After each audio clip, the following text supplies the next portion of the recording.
साखरपेठ परिसरातील स्वस्तिक मिठाई समोरील गल्लीत शालेय गणवेश तयार करणाऱ्या जुन्या दुमजली गारमेंट केंद्राला भीषण आग लागल्याची घटना घडली।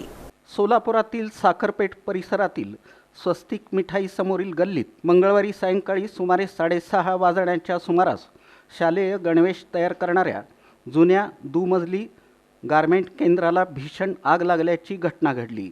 या आगीत मोठ्या प्रमाणात कापड आणि तयार गणवेश जळून नुकसान झाल्याची माहिती समोर आली आहे। मिळालेल्या माहितीनुसार सैफन सगरी यांच्या मालकीच्या रेडीमेड शालेय गणवेशाच्या केंद्रात अचानक आग लागली।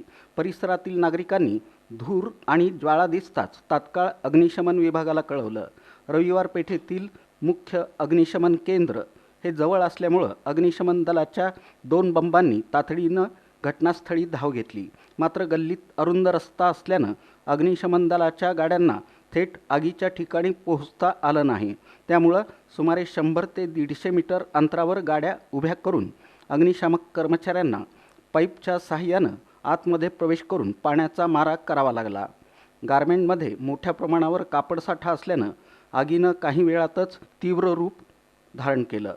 दरम्यान घटनेची माहिती मिळताच नगरसेवक प्रवीण दर्गो पाटील यांनी घटनास्थळी धाव घेतली आणि स्वतःही बचाव तसंच आग विझवण्याच्या कामात सहभागी झाले। घटनास्थळी पोलीस दाखल होत त्यांनी बघ्याची झालेली गर्दी आणि नियंत्रण मिळवलं। नागरिकांची मोठ्या प्रमाणात गर्दी झाल्यानं अग्निशमन विभागाच्या कर्मचाऱ्यांना अडचणी निर्माण झाल्या होत्या। आगीची तीव्रता पाहता अग्निशमन विभागाचे रेस्क्यू व्हॅन, ऑक्सिजन मास्क आणि ऑक्सिजन टाक्यांसह अग्निदूत पथकही घटनास्थळी दाखल झालं। अग्निशमन दलाच्या सुमारे 6 बंबांच्या मदतीनं जवळपास 45 मिनिटांच्या अथक प्रयत्नानंतर आग आटोक्यात आणण्यात यश आलं। या घटनेत सुदैवानं कोणतीही जीवितहानी झाली नसल्याचं समजतं। आगीचं नेमकं कारण अद्याप स्पष्ट झालं नसून शॉर्ट सर्किटमुळे आग लागल्याची शक्यता वर्तवली जात आहे। घटनेचा अधिक तपास सुरू आहे।